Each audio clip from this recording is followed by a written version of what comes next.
আপনি শুয়ে শুয়ে কি করছেন?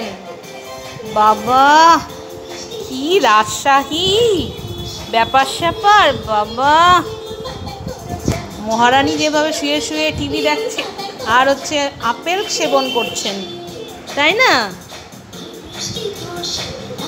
এইভাবে আরাম করে শুয়ে শুয়ে খেতে হয়, বসে খাওয়া যায় না? বসে বসে খাও, বসে বসে খাও, শুয়ে শুয়ে খেতে হবে।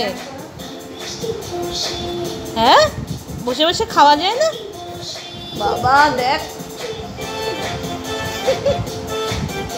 টাটা মামা, টাটা টাটা করে দাও, টাটা টাটা করবা না? বাবা ডিস্টার্ব পছন্দ না খাওয়ার টাইমে। ঠিক আছে, চলে যাচ্ছি, আসবো না। Bye bye.